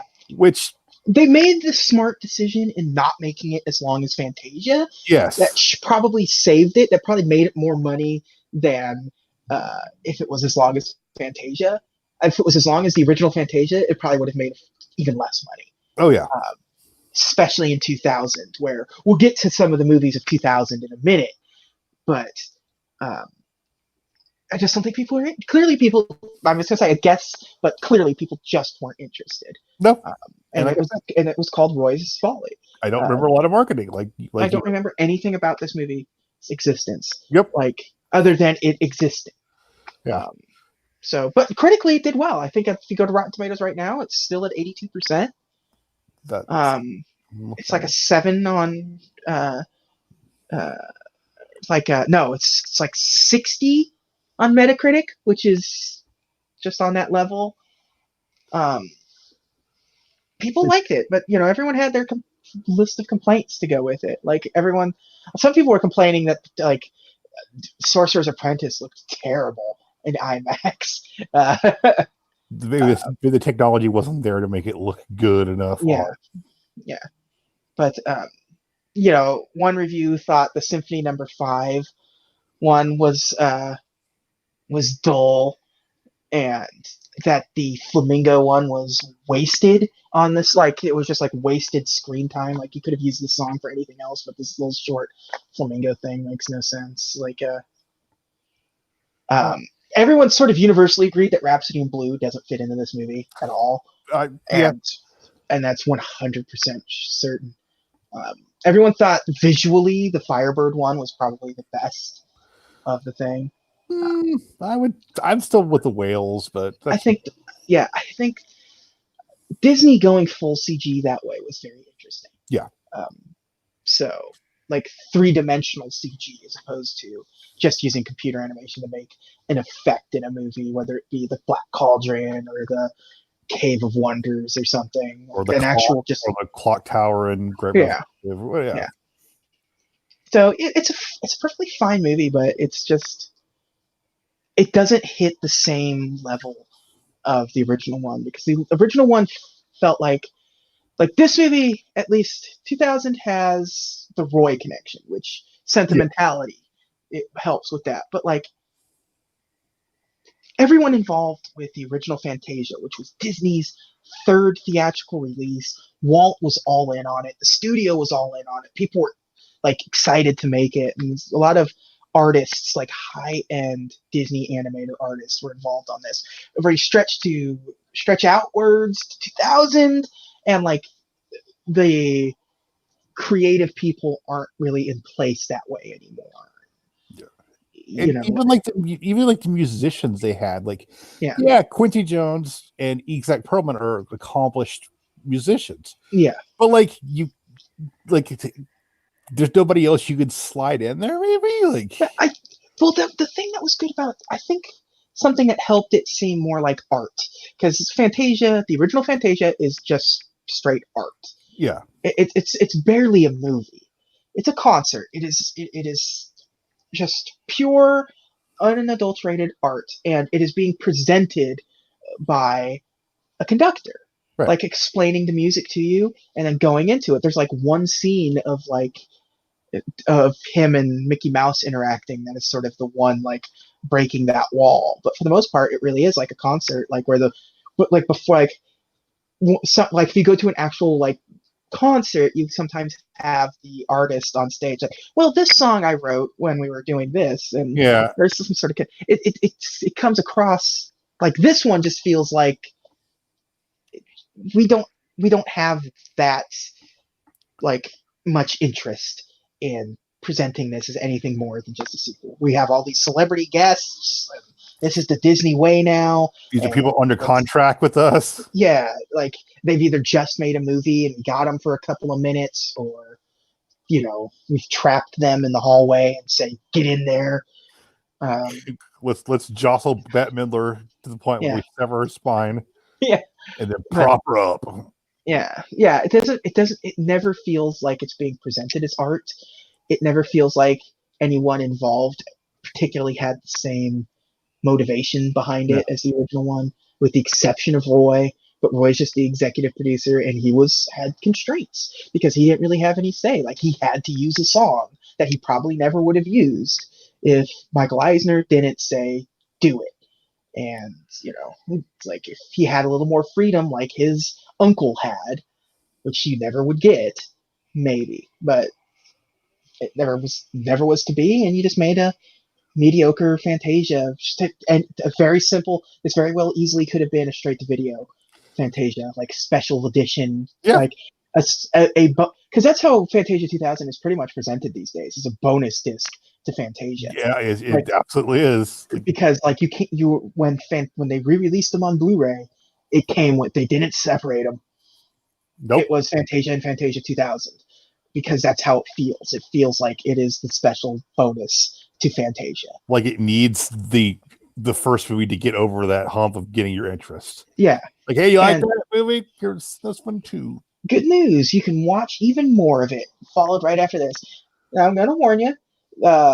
You're going to see Sorcerer's Apprentice again. That's okay, because it's Sorcerer's Apprentice, so it's good. You like that, right? Yeah. And that's what it feels like that, too. That's another thing that this movie has, where it has the Sorcerer's Apprentice in it, which feels pandery. It doesn't feel like anyone had any faith that people were going to go see this movie. And they were right. But it does feel like if we just say that if we have the Sorcerer's Apprentice in it, we might be able to pull in a few more people, because they get to see this favorite one on an IMAX screen in theaters again, or whatever. So, because it's unnecessary. I mean, Fantasia is routinely available on home video, so it's not like this movie's as short as it is. You're taking a spot to put in one that with putting zero effort. The only effort that went into it was they cleaned it up and they had Penn and Teller talk about it for a couple of minutes. Yep. Which was, again, super out of place. Yeah. Sorry, Penn and Teller. Sorry, Penn and Teller. Not everything can be a huge, cross promotional hit like Desert Bus.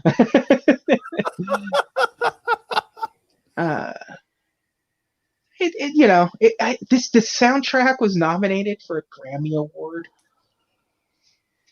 Didn't win, but it was nominated. They're all pretty well-known songs. Yeah, it's so weird. It's not all original. So weird. It feels cheap, and I think that's what, at the end of the day, that's what this movie feels like. When that's what this movie is. It cost $90 million. Like, what did? Oh, I have to now see. What did Tarzan cost to make? Because I bet you it was more than $90 million. What did it cost? Everything. Tarzan cost $130 million to make Tarzan. And this one, and Fantasia 2000 cost $90 million. It was a budget movie, for all intent and purpose, and it made $448 million, whereas Fantasia makes $85 million. Fantasia 2000 makes $85 million. So it's a shame, but when the studio treats it as an afterthought, it's hard as the viewer to think of it as any more than that. Yeah. Yeah. So. Yeah. So we can't, nothing else to talk about, because like anything that does it have any sort of legacy, like we talked about. Theme park, no. It's everything. Merch. Everything that's related to this one is related to the original thing. Yeah. Like, there's merch, because The Sorcerer's Apprentice is one of the biggest movies, biggest shorts they've ever put out, starring Mickey Mouse. Like, of course there's some sort of legacy of Fantasia 2000, because the legacy of Fantasia 2000 is the legacy of Fantasia original. So it will get, if Fantasia's doing something, there's the potential of lumping something else in there, because I'm sure the Firebird suite has popped up in other things and stuff. Yep. And, so 2000 though. 2000 is when this movie came out, and that was a heck of a year for film. Castaway? Castaway came out in 2000. Number one movie of the year. Care to guess? I'll give you a hint. We talked about the director of it a little bit today. Oh, Crouching Tiger. Nope. No, that's Mission Impossible 2. Oh, I'm sorry, John Woo. That's John Ang Lee. God, you racist. Yeah.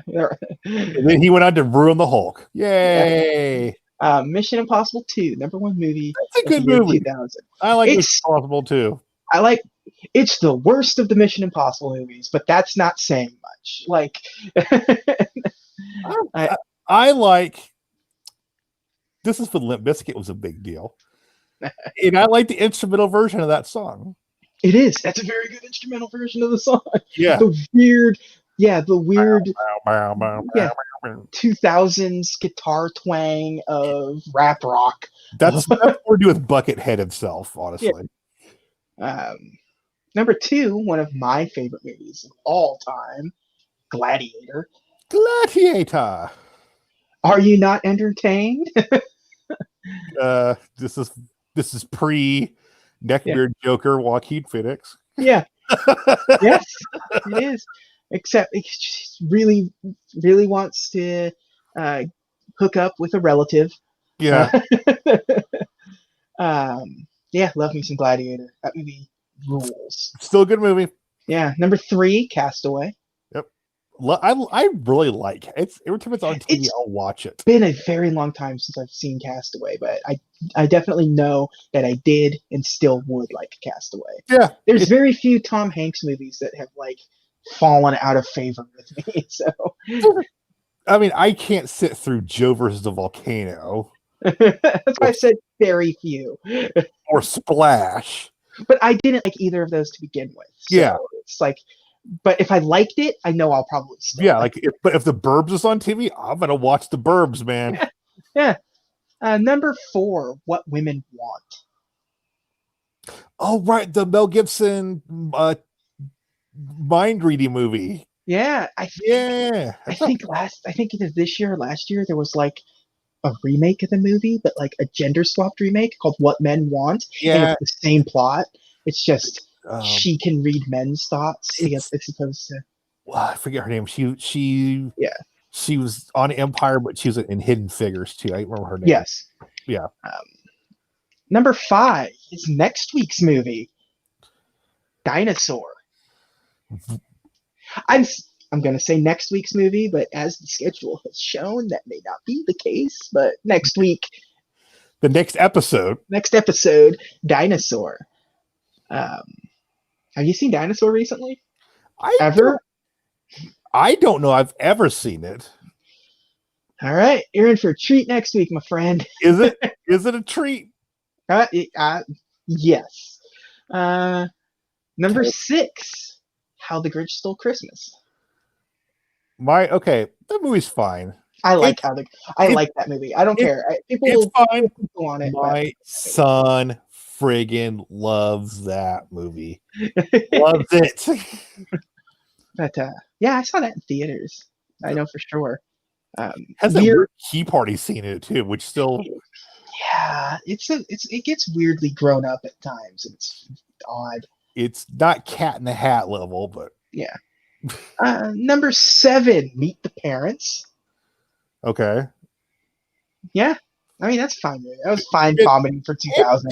Ben Stiller is a big deal, and yeah, Bobby De Niro. You can never, him in a comedic role is always fine. Yep.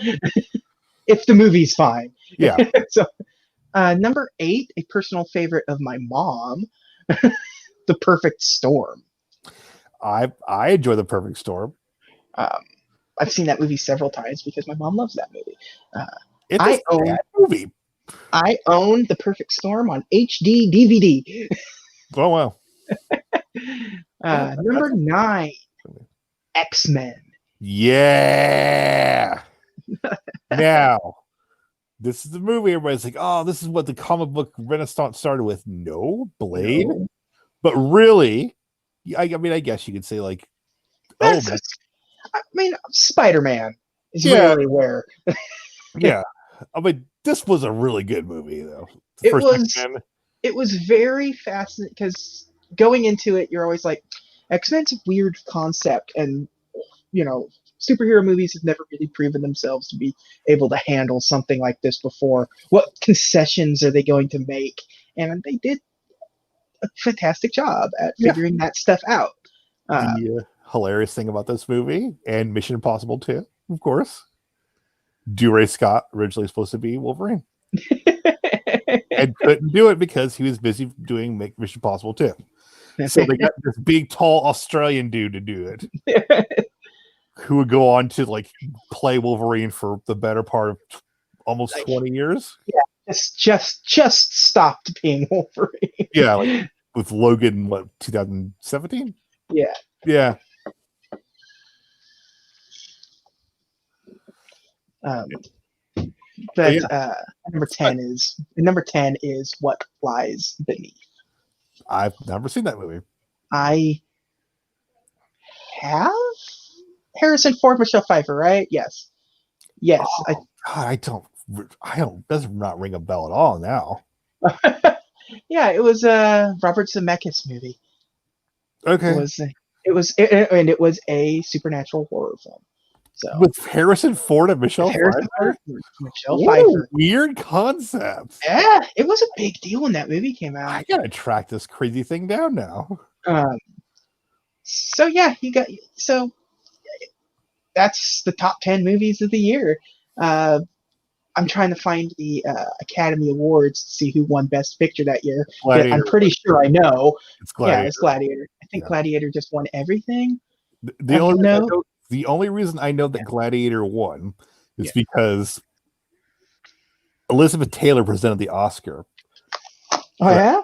And she's standing there and she holds the envelope and she just looks at it and she goes, Gladiator! Gladiator! That's right. I forgot all about that. That was a repressed memory. Yeah, I just heard just being full-blown Virginia Woolf there. Yeah. 2000 movie that I know that you like it. I don't know if it's much as I like it. Oh, brother, where art thou? You like it, but not love it. I mean, it's okay. I'm not a big fan of it. I like the soundtrack a lot. Yeah. Oh, yeah. Soundtrack with Steve Martin. Yeah. Oop. I have the list up from 2000 movies, JJ. Yeah, and also the director of the year was Steven Soderbergh for Traffic. Oh my gosh. I don't like Traffic.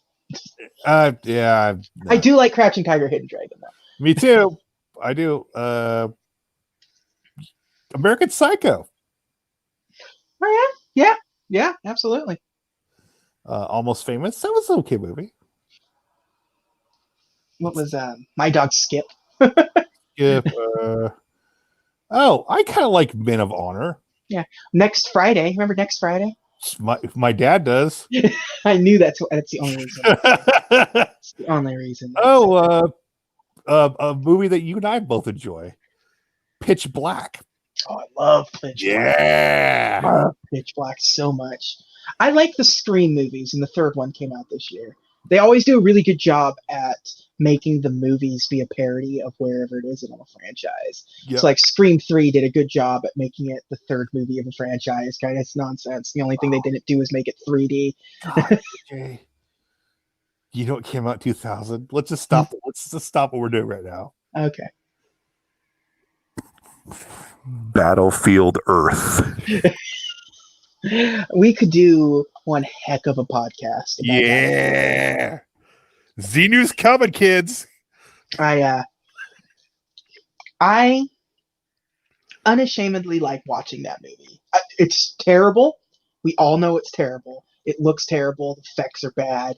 But boy, do they go for it in that movie? The movie that sidetracked Barry Pepper's career. Everything he started a new career after that movie. He had to. Had to start from the ground up again.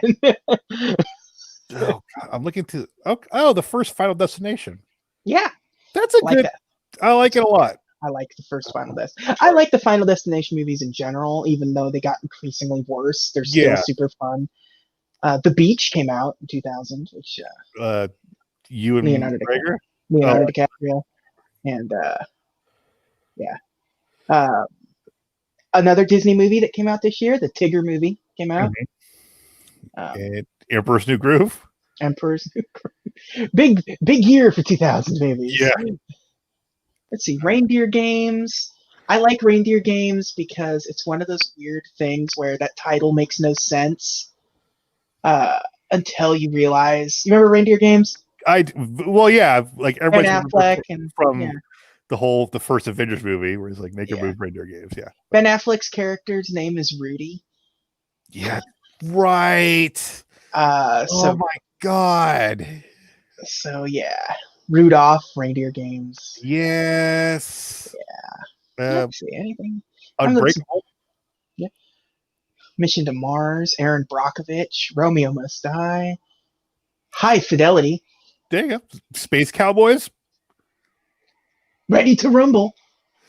Wow. Okay. Now. Okay. Let's stop what we're doing. David Arquette and Oliver Platt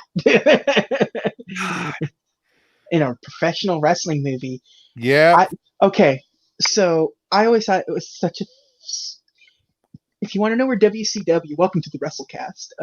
If you wanted to know where WCW was in the year 2000, they co-produced this wrestling movie where the two stars are giant wrestling fans that are massive idiots. So the people you want to go see to this movie, you're putting these characters in front of them and saying, "Look this is you, dummies." Yeah. Also, it brought David Arquette a world championship reign. That's right. So, one of the stars of this film was the world heavyweight champion of the wrestling promotion that co-produced this movie. Luckily, he hated the idea so much, but was talked into it anyways, and he donated all the money to was it the Pillman family? Or was it the Hart family? I think it was the Owen Hart family. Yeah, it was something, and then even Flair's like, "Hey, you're the champ, so you got to buy everybody a drink." So he did the champ stuff, but wow, yeah. He recently started doing his I'm sorry tour too. Yeah, he's actually doing wrestling stuff. Yeah, I actually, thanks to a good friend, professional wrestler that you can see in Championship Wrestling from Hollywood, Yuma, I got to go see a wrestling event where David Arquette was the main event. And that was, I get to say I got to see David Arquette wrestle one of his very wrestling matches. It's surprisingly good shape, David Arquette. And did a surprisingly good job. Yeah. He's doing fine. He's not as far as celebrity wrestlers go. So it's like him and Arrow. Arrow. What is that dude's name? I don't remember. Yeah, Arrow's good. He's all right. American Psycho, I think we said already. Yep. U571, The Flintstones in Viva Rock Vegas. Oh, my dad didn't see that one though. No, is that Stephen Baldwin? That's right. They couldn't get John Goodman back. Wasn't it a prequel? So no, you know what? You are absolutely right. It was a prequel. So what they're saying is Stephen Baldwin grows up to be John Goodman. Dude, where's my car? There we go. There's the one you were just talking about. Michael Jordan to the max. Yeah. Yeah. IMAX film of 2000. Yeah. It all comes back around. Yeah, that's listen, as a big Jordan fan, yeah. Road Trip. Shanghai Noon. Jackie Chan and Owen Wilson. I remember liking Shanghai Noon okay.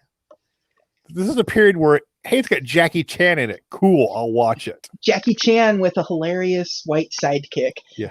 They made a sequel. Yeah. Shanghai Nights. Yeah, but Nights, you see, they spelled it like night, KNI. Big Mama's House. I saw that movie in theaters. So did I. Yeah. Gone in 60 Seconds remake starring Nicolas Cage. That's right. Angelina Jolie and Giovanna Ribisi. I will see any Nicolas Cage movie, and that was no exception. Shaft came out the same weekend as Fantasia 2000 and Titan AE. That must be why nobody saw Fantasia 2000, because everyone was going to go see Titan AE. That had Matt Damon in it. Matt Damon and Drew Barrymore, Bill Pullman, and John Leguizamo. What is funny is, like, you mentioned Shaft, and I just remember they just made a sequel to that this year. Yeah. It's funny how 19 years later. Yeah, it's funny to think that Shaft is this new Shaft is a sequel to to the Samuel Jackson Shaft, which is actually a sequel to the original Shaft.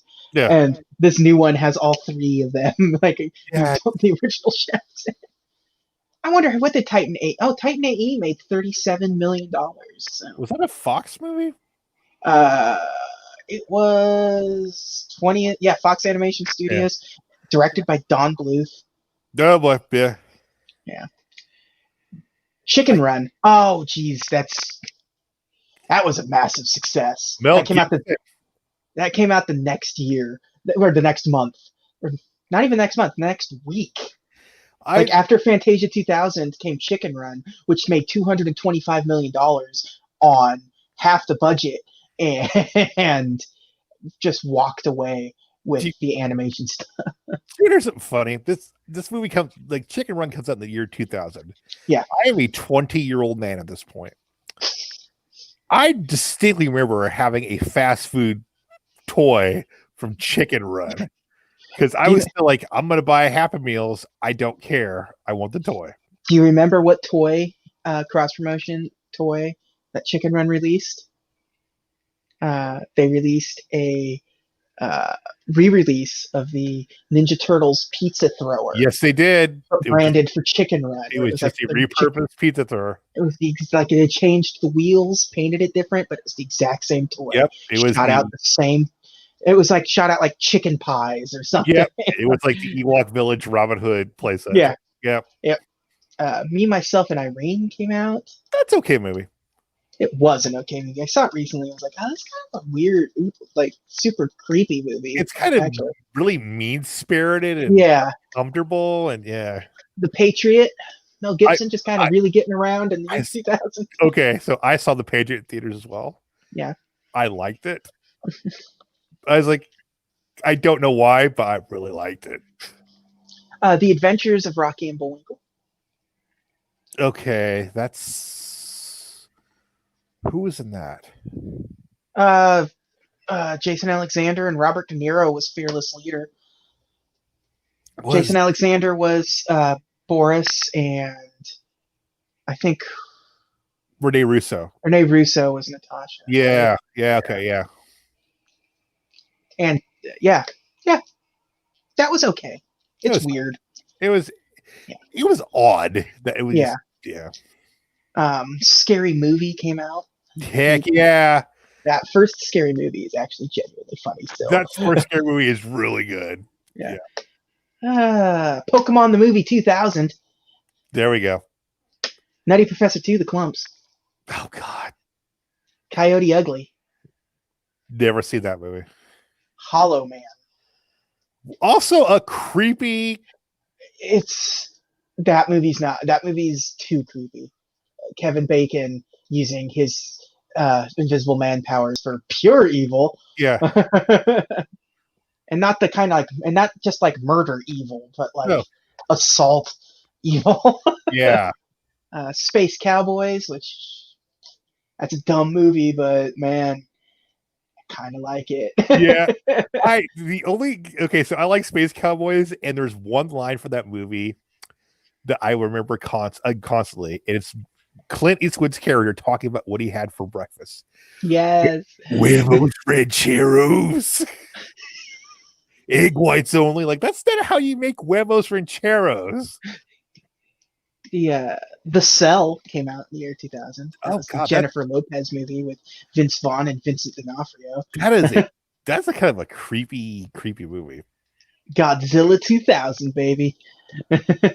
Enjoy Godzilla 2000. Godzilla 2000 is good. Yep. Original Kings of Comedy. Yeah, I like Kings of Comedy.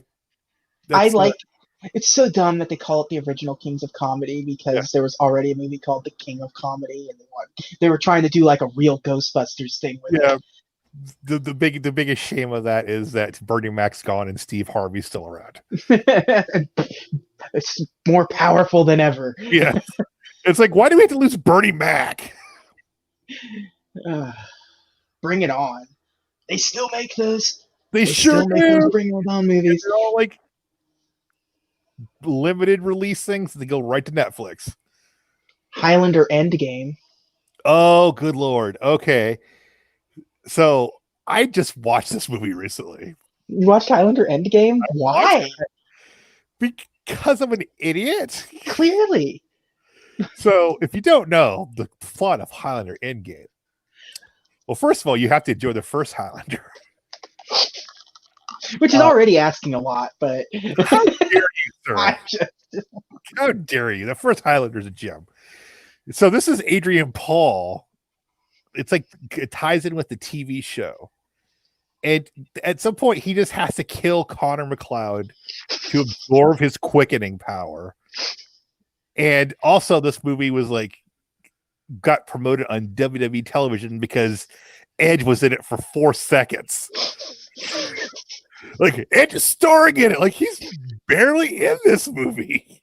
He just kind of like, oh, there's Edge. All right, he's gone now. Sorry. Well, you watched that. You watched that in the year. Was it this year? It was about a month and a half ago.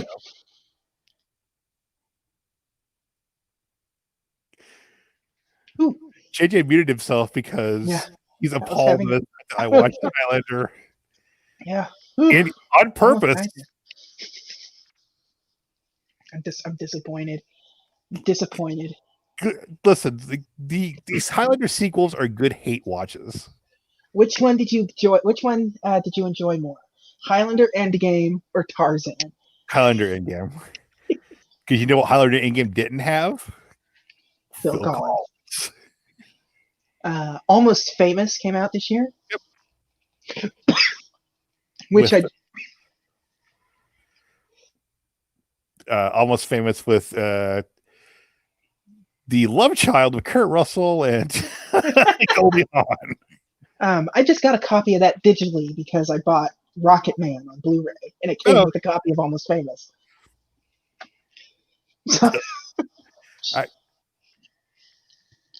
Okay.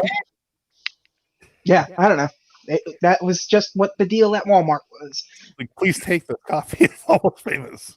Yeah, no, I bought it. I bought the Steelbook because Walmart has their version of Rocket Man on Steelbook, and it says on the package too. It comes with a digital copy of Almost Famous, and it comes printed up on the receipt. So, like, well, don't know why. Couldn't tell you why. I'm not going to not watch this. Yeah. Let's see. The Exorcist got re-released. I sure did. Yeah. Ooh. I would have gone to that theaters. Yeah. A movie that I genuinely love, Best in Show, came out in the year 2000. That's right. It had the Christopher Guest mockumentary about dog shows. It's the Spinal Tap of dog show movies. Yeah, love that movie. Harry Shearer is in that one too, right?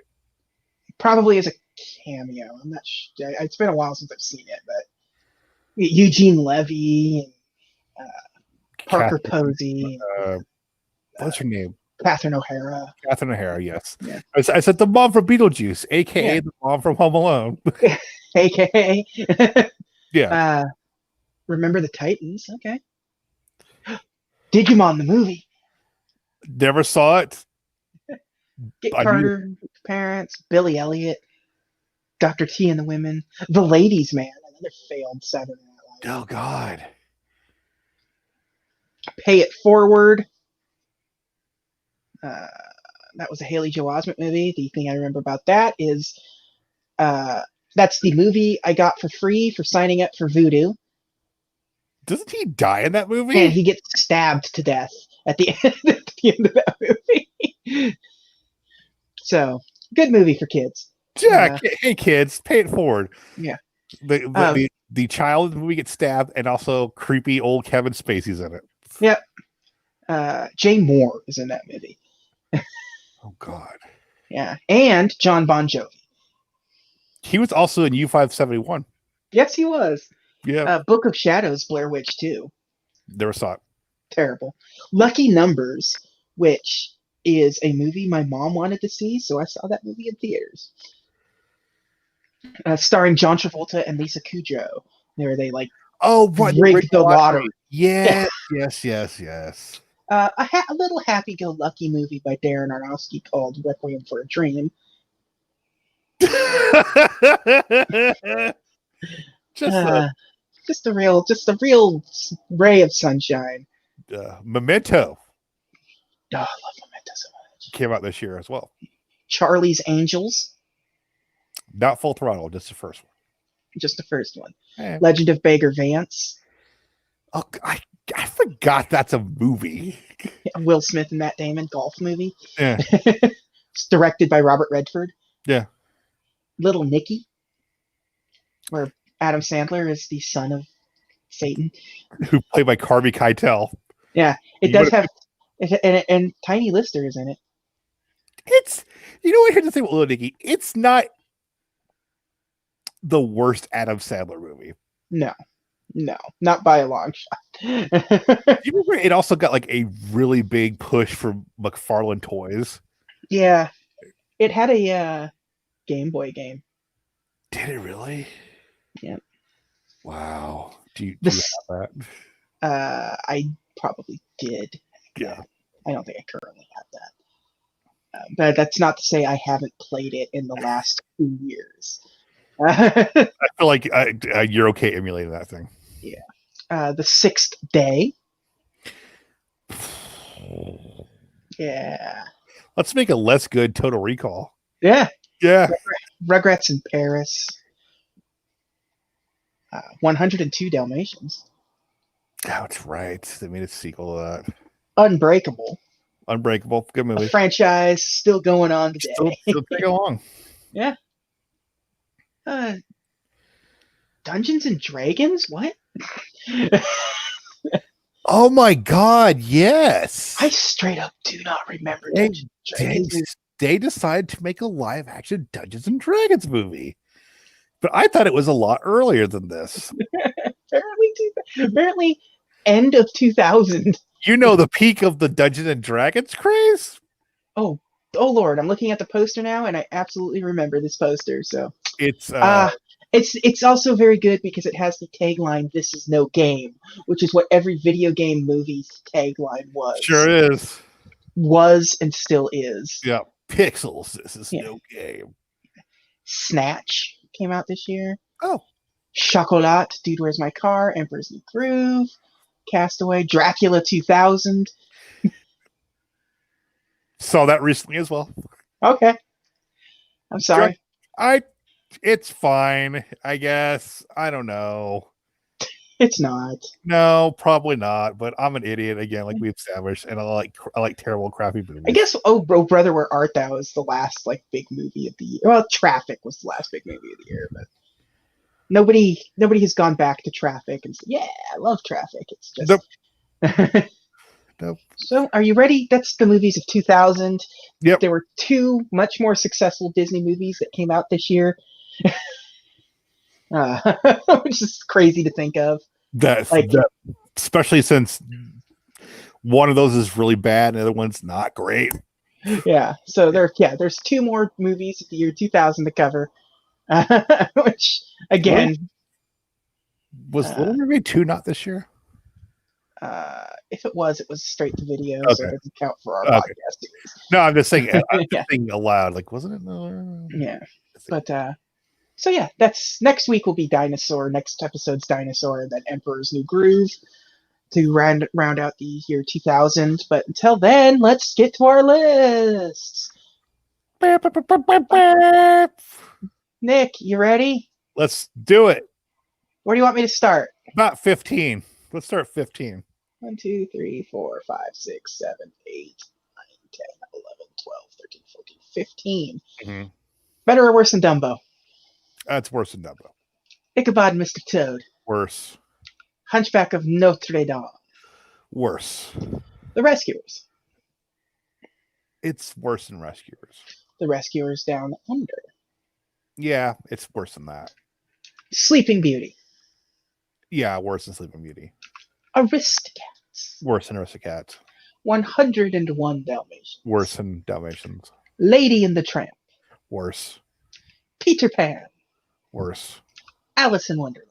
Worse. Pocahontas. It's better than Pocahontas. Better than Pocahontas. Yep. You heard it here first. Well, actually, technically, I heard it first. Yeah. If you're listening to this, you heard it, On a delay.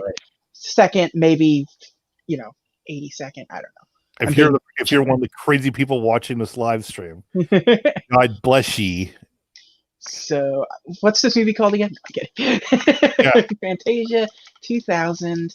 This is the 38th movie in the oeuvre of Disney. Okay, I'm not going to make this mistake again. Save. Okay, JJ List. JJ List. I'm probably going to start, let's see. 1, 2, 3, 4, 5, 6, 7, 8, 9, 10, 11, 12, 13, 14, 15, 16, 17, 18, 19. I'm going to start at 20. Alrighty. Just the Aristocats, which I do like it less than Aristocats. I think Lady and the Tramp is better. Sleeping Beauty is better. Pinocchio is better. Alice is better. Dumbo is better. Ichabod is better. Rescuers is better. I think I like this more than Pocahontas as well. So we both decided which is what we can say for that movie. Like, it's not as bad as Pocahontas. Yeah. Where does it put it on my list? I don't have the list numbered, which is very bad, but whatever. 1, 2, 3, 4, 5, 6, 7, 8, 9, 10, 11, 12, 13, 14, 15, 16, 17, 18, 19, 20, 21, 22, 23, 24, 25, 26, 27, 28 on my list. Mm-hmm. And let's go back to your list because I didn't close it out. 1, 2, 3, 4. Well, you know what? I already forget where you said 15 started. 6, 7, 8, 9, 10, 11, 12, 13, 14, 15, 16, 17, 18, 19, 20, 21, 22, 23, 24, 25, 26th on your list. So you like it just a little better than me. Yeah, but there's a lot of consistency there. Yeah. Yeah. So here we go. It's, again, I go back to the thing. It feels like an afterthought by Disney, and I don't know how I'm supposed to treat it anything but that. Yeah. It's okay. And that's fine, I guess. But it's not really, it's only worth going back to if you're just already watching Fantasia. It's just you just tack on another hour and there you go. I think having the Fantasia name attached to it hurt it. Yeah.